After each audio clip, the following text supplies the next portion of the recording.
Hello everyone, welcome to my channel deposit area. जैसा कि आप देख पा रहे हैं कि हम यहां पर class 8 mathematics linear equation in one variable जो कि आपकी एनसीईआरटी बुक का चैप्टर नंबर 2 है, इसका हम आज पार्ट नंबर 4 करने जा रहे हैं। तो यहां पर हमारा एग्जाम्पल नंबर 3 है 6x + 1/3 + 1 = x - 3/6। इसमें आंसर में यहाँ पर लिखा हुआ है multiplying both side of equation by 6 कि आपकी जो इक्वेशन दी है 6 + 1/3 + 1 = x - 3/6 में दोनों तरफ 6 से गुणा करने पर, तो ऐसा क्यों करेंगे। पहला क्वेश्चन ये है कि हम दोनों साइड 6 का मल्टीप्लाई ही क्यों करेंगे। यह क्वेश्चन आपके दिमाग में जरूर आना चाहिए कि हम 6 का मल्टीप्लाई ही क्यों करेंगे। आप इसे अगर याद रखने की कोशिश करेंगे तो यह आपकी बड़ी भूल है। आपको मैथमेटिक्स में ज़्यादा याद रखना नहीं है, हमें मेथड को समझना है कि क्यों ऐसा करना है। एक बार आपने समझ लिया कि ऐसा क्यों करना है तो आपको नेक्स्ट टाइम यह क्वेश्चन ऑटोमेटिक दिमाग में सॉल्व हो जाएगा कि हमें कितने का गुणा करना है और क्यों करना है। तो पहले हम इस बात को समझ लेते हैं कि इसमें दो साइड दोनों तरफ 6 का गुणा क्यों करना है। जैसे मान लीजिए आप के पास एक इक्वेशन है 3x - 2/4 और इस तरफ लिखा है x/4। आप इस इक्वेशन को कैसे सॉल्व करेंगे। इस इक्वेशन को अगर आपको सॉल्व करने के लिए कहा जाए तो हमें यहां से 4 को रिमूव करना और यहां से 4 को रिमूव करना है।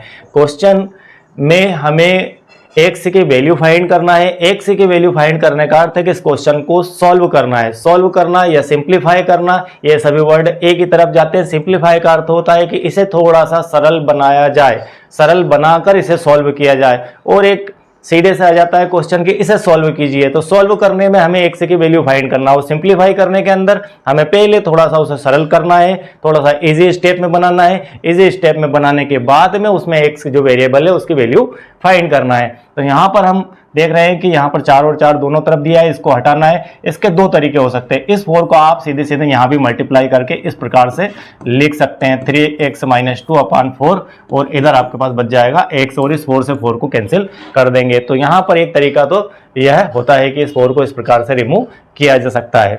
इसके बाद यदि आपके पास यहाँ पर +2 लिखा हो तो आप क्या करेंगे। इस यहाँ पर अगर +2 लिखा हुआ है तब इस 4 को कैसे रिमूव करेंगे। आपको पहला तरीका मैंने बताया था कि x/4 अगर यहाँ पर सिंपली लिखा हो तो आप इसको 4 का मल्टीप्लाई करके 4 से 4 हटा सकते हैं।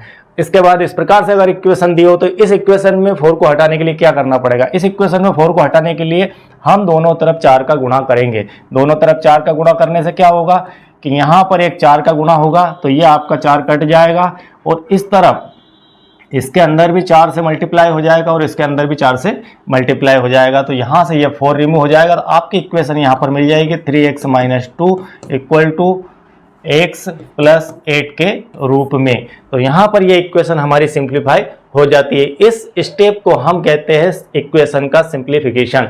सिंप्लीफाई कैसे की जाती है मैंने आपको बताया कि अदर क्वांटिटी जो कि भाग में दी हो उनको वहां से रिमूव करना, ब्रैकेट को हटाना और इस टाइप की कोई इक्वेशन आपके कांस्टेंट और वेरिएबल के रूप में बनाना, तो वह आपका सिंप्लीफिकेशन कहलाता है। तो आप सबसे पहले इस इक्वेशन को सिंप्लीफाई करेंगे। सिंप्लीफाई करने के बाद आप इसे सॉल्व करेंगे।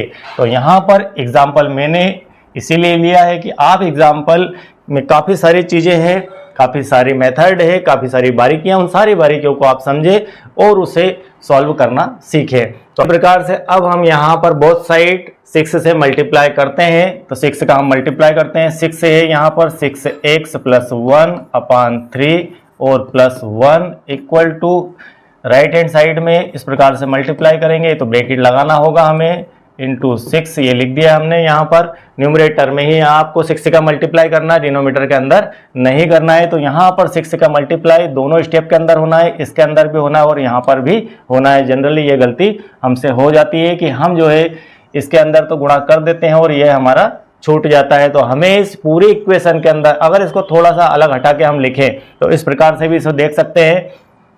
मैं इसको थोड़ा सा और अलग प्रकार से लिख देता हूँ।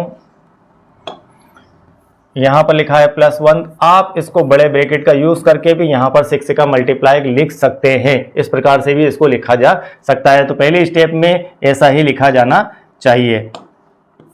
6 का आप इसके अंदर करते हैं तो यहाँ पर 6 का 6x + 1/3 से होना है, प्लस 6 का 1 से हुआ तो 6 इक्वल टू 6 का आपका x से हुआ है तो 6x,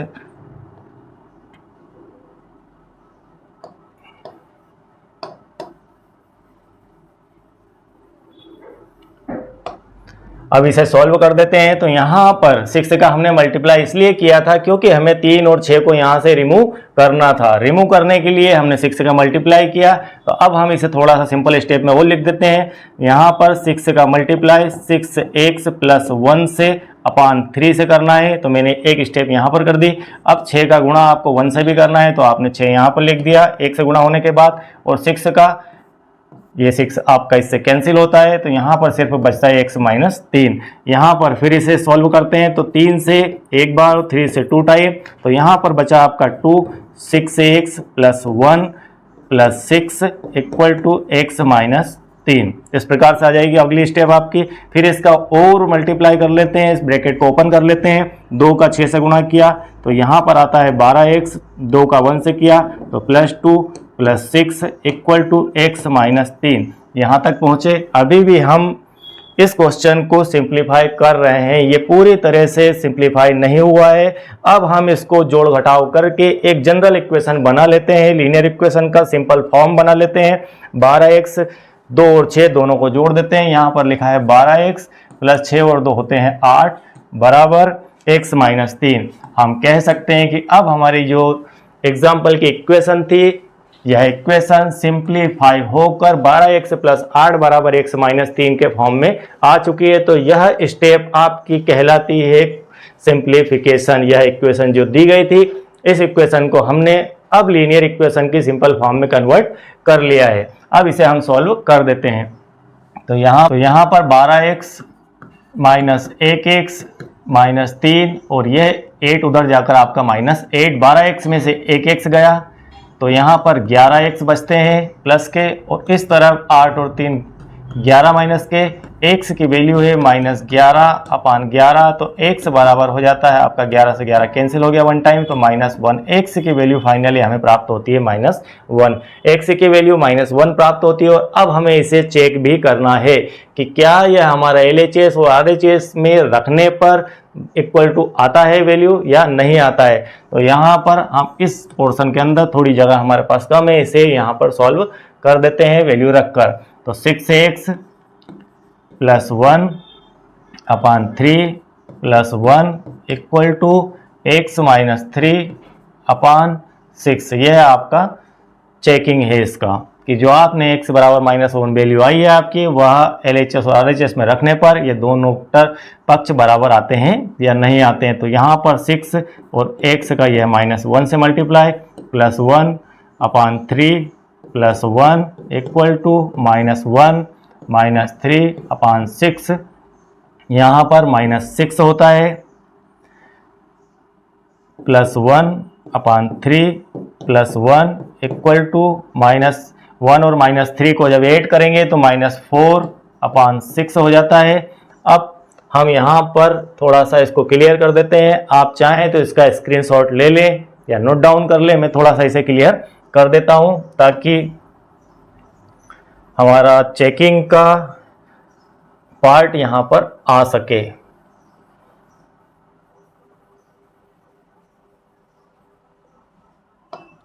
चलिए इसे आगे बढ़ाते हैं। यहाँ से इस स्टेप से -6 और +1 तो -5/3 और +1 है यहाँ पर -4/6 है।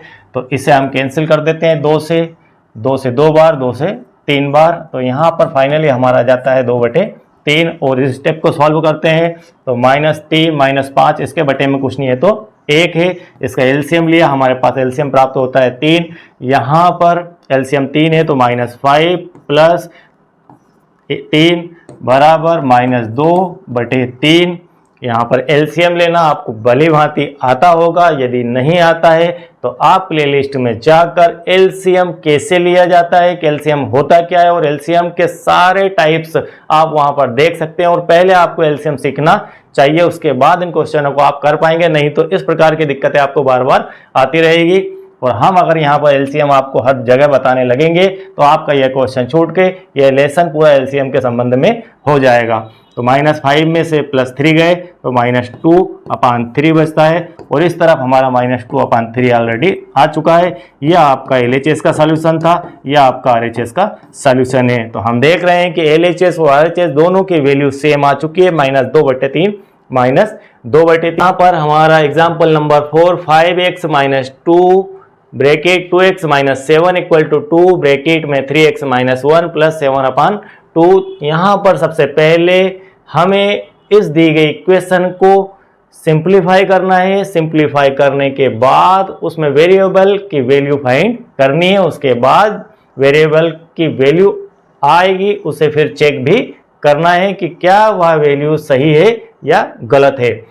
तो हम इसके दोनों साइड को साथ लेके चलते हैं। जनरली आप LHS और RHS को भी अलग अलग लेके चलते हैं, लेकिन हम यहाँ पर एक साथ इसे लेकर भी चल सकते हैं। तो यहाँ पर यह आपका LHS है और यह RHS है। हम इस बराबर के निशान के इस तरफ एक अलग सॉल्व करेंगे और इस तरफ अलग सॉल्व करेंगे। तो यहाँ पर सबसे पहले ब्रैकेट को हटाना है। ब्रैकेट हटाने के लिए हम गुणा कर लेते हैं। 5x - 2 का मल्टीप्लाई होना है, तो ब्रैकेट के अंदर 2 का मल्टीप्लाई सबसे पहले 2x से, तो -2 का +2x से किया तो यहाँ पर -4x आ जाएगा। यहाँ पर बिल्कुल आपको ध्यानपूर्वक इस स्टेप को करना है। -2 का 7 से करेंगे तो माइनस माइनस आपका हो जाएगा प्लस। सबसे पहले चिन्हों का गुणा होगा। जब भी कोई दो राशियों का गुणा, दो वेरिएबल्स का गुणा, दो संख्याओं का, दो अंकों का कहीं भी गुणा करेंगे तो सबसे पहले उनके चिन्ह हमें देखना होंगे कि उनके चिन्ह गुणा में क्या है। जैसे मान लीजिए मैं थोड़ा सा आपको यहाँ पर लिख देता हूँ कि जब भी गुणा के अंदर गुणा अगर आप करते हैं तो गुणा के अंदर कोई भी गुणा के अंदर किसी भी प्लस राशि का गुणा जब प्लस राशि से होगा तो आपको फाइनली आंसर में प्लस ही प्राप्त होगा। जब आप किसी भी माइनस राशि का गुणा माइनस राशि से करेंगे तो आपको प्लस मिलेगा। जब आप माइनस का गुणा किसी प्लस से करेंगे तो आपको माइनस मिलेगा, और जब किसी प्लस का गुणा आप माइनस से करेंगे तो आपको माइनस प्राप्त होगा फाइनली आंसर में। तो यहाँ पर हमने -2 का +2x से किया तो यहाँ पर माइनस का प्लस से, तो माइनस का प्लस से किया तो हमें माइनस प्राप्त हुआ, और माइनस का माइनस से करेंगे तो माइनस माइनस आपका हो जाएगा प्लस। तो यहाँ पर प्लस कर दिया चिन्ह में, सबसे पहले चिन्हों का गुणा। अब 2 का गुणा 7 से किया तो 7 दूना 14 बराबर 2 का गुणा 3x से किया तो यहाँ पर होता है 6x। 2 का गुणा 1 से किया तो -2 + 7/2। इस प्रकार हम सबसे पहले सिंप्लीफाई के स्टेप में ब्रैकेट को सॉल्व करते हैं, उसके बाद फिर आगे बढ़ते हैं। तो अब हमारी एक स्टेप बन चुकी है। अब हमें वेरिएबल को एक तरफ करना है और कांस्टेंट राशियों को एक तरफ करना है। तो यहाँ पर वेरिएबल एक तरफ कर लेते हैं। यहाँ पर हमारे पास 5x - 4x - 6x = वेरिएबल बचते हैं -2 + 7/2, और 14 आपका उस तरफ जाता है तो -14 हो जाएगा, क्योंकि यहाँ पर प्लस था तो उस तरफ जाने के बाद यह हो जाता है -14। आप देख लीजिए -6 + 6x था, इस तरफ आने पर यह -6x हो गया, -4x वैसे ही है। अब इन तीनों को सॉल्व कर लेते हैं और इन तीनों को सॉल्व कर लेते हैं। तो यहाँ पर आपके बुक के अंदर दोनों को अलग अलग सॉल्व करके और फिर x की वैल्यू फाइंड की गई है। मैंने यहाँ पर एक साथ ही इसे सॉल्व कर दिया है। तो 5x, 4x और 6x हम दो को सॉल्व कर लेते हैं। 5x में से 4x गए तो आपको यहाँ पर बचता है 1x, और माइनस के यहाँ पर बचते हैं 6x। अब इन तीनों को सॉल्व करना है हमें, तो इन तीनों का हम एक साथ में एलसीएम ले लेते हैं। बटे में कुछ नहीं है तो 1, बटे में कुछ नहीं तो 1। हम यहाँ पर एलसीएम लेते हैं 2 एलसीएम हो गया। 1 का भाग 2 में दिया तो 2 टाइम गया, 2 टाइम का 2 से गुणा किया तो -4 प्लस 2 का 2 से किया 1 टाइम, 1 का 7 से किया तो 7 माइनस, आपको माइनस और प्लस के चिन्हों का विशेष यहाँ पर ध्यान रखना है। 1 का 2 टाइम, 7 दूना यहाँ पर होता है 14 दूना होता है 28। x यहाँ पर प्लस का है और माइनस का 6x में से प्लस का x गया तो माइनस का यहाँ पर बचता है 5x इक्वल टू, इन तीनों को सॉल्व कर लेते हैं, 28 माइनस के और 4 माइनस के, तो यहाँ पर बन जाता है माइनस का 32 प्लस 7/2। मैं एक एक बार इससे सॉल्व करके बता रहा हूँ अलग अलग। -5x इक्वल टू 32 में से 7 गए आपके पास, तो 32 में से 7 जाएंगे तो यहाँ पर बच जाएंगे माइनस के 25/2। तो आप यहाँ तक पहुँच चुके हैं। -5x equal to -25/2।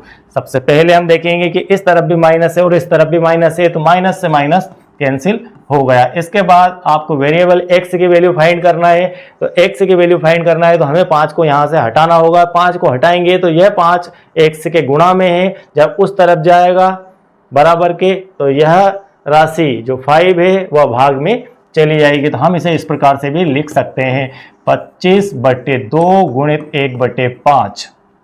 यहाँ पर x के गुणा में 5 था, यहाँ पर अगले के भाग में 5 को लिखना है। ये 5 से आपका 25 5 टाइम कैंसिल हो गया, तो x की वैल्यू आपकी यहाँ पर फाइनली आती है 5/2। यह आपकी x की वैल्यू आ जाती है, x बराबर 5/2।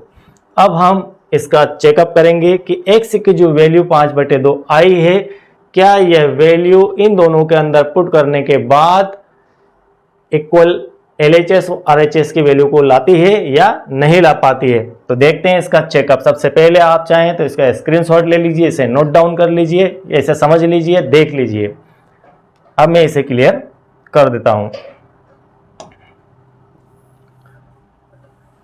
x की वैल्यू हमारे पास 5/2 आ चुकी है।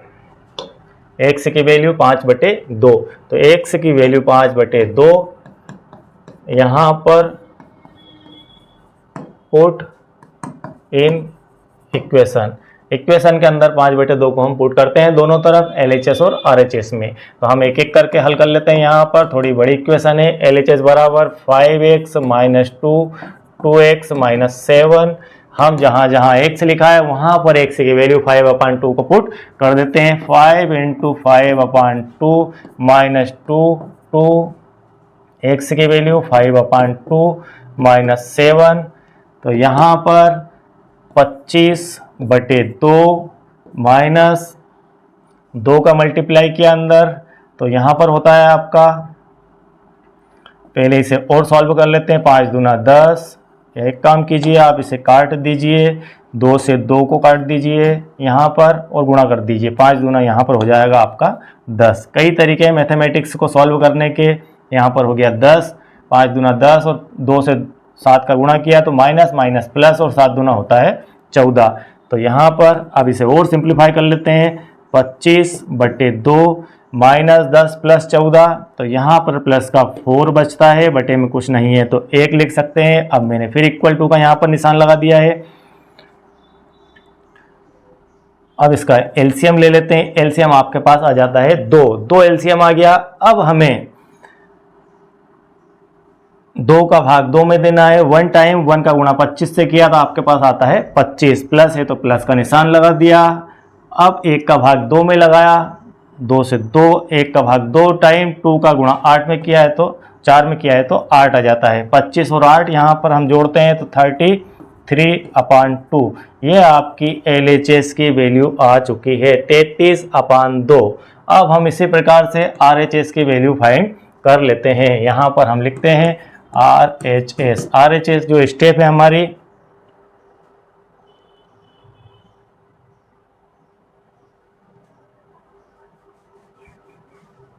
वह है 2 3x - 1 + 7/2। यह अपनी स्टेप दी गई है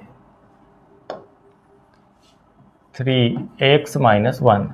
यहाँ पर वैल्यू रखते हैं, जहाँ पर x लिखा हुआ है वहाँ पर 5/2, तो 2 3 × 5/2 -1 + 7/2।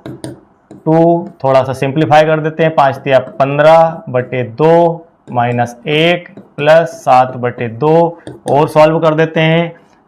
तो ये हो जाएगा 15 दूना 30 बटे 2 माइनस 2 का 1 में गुणा किया तो -2 प्लस 7/2। फिर इसको काट देते हैं, 15 बार आ जाएगा। आप इसे यहाँ भी काट सकते थे, लेकिन यहाँ पर काटने पर 2 कट जाता तो यहाँ पर गुणा नहीं हो पाता। आप सोचेंगे कि सर ने यहाँ पर गुणा करने के बाद फिर इसको 2 को रिमूव किया, तो हमें यहाँ ऐसा ही करना है। तो कुल मिला के आपके पास आ जाएगा यहाँ पर 15 माइनस 2 प्लस 7/2। अब इसे थोड़ा सा और सॉल्व कर देते हैं। 15 में से 2 गए तो आपके बचते हैं 13 प्लस 7 बटे 2 बटे में 1 है। आप इसका एलसीएम लेंगे, आपके पास प्राप्त होगा 2। 13 दूना 26 धन 7, 26 और 7 को अगर जोड़ते हैं तो आपके पास आ जाता है 33/2। तो यहाँ आपकी जो RHS की वैल्यू है वह प्राप्त होती है 33/2 और LHS की वैल्यू 33/2। इसका अर्थ है कि जो हमने x की वैल्यू 5/2 निकाली थी वह बिल्कुल सही थी, और यह वैल्यू LHS और RHS इक्वेशन के LHS और RHS को संतुष्ट भी करती है, सेटिस्फाई भी करती है। तो हमने यहाँ पर एग्जाम्पल नंबर 4 कंप्लीट कर लिया है। इसके अंदर काफ़ी सारे वेरिएशन दिए हैं। आपको यहाँ पर बोर्ड मास का भी यूज़ करना आना चाहिए, यह भी इसके अंदर क्लियर होता है। LCM HCF की भी समझ होना चाहिए, यह भी इस क्वेश्चन के अंदर कंप्लीट होता है। आपको गुणा और भाग प्रॉपर तरीके से आता है या नहीं आता है, यह भी इस क्वेश्चन के अंदर कंप्लीट होता है। आपको प्लस माइनस घटाने में कोई दिक्कत तो नहीं आती है, और अगर दिक्कत आती है तो यहाँ पर वह भी क्लियर हो जाती है। तो जो क्वेश्चन NCERT बनाती है, जो एग्जाम्पल NCERT बनाती है, वो बहुत ही महत्वपूर्ण होते हैं। उनके अंदर काफ़ी सारी टेस्टिंग होती है आपकी दक्षताओं की, और सारी दक्षताओं की टेस्टिंग होके और एक क्वेश्चन बनता है। उस क्वेश्चन को करने से आपकी सारी प्रॉब्लम्स हल हो जाती है। तो यहाँ पर आपका एग्जाम्पल नंबर 4 कंप्लीट होता है।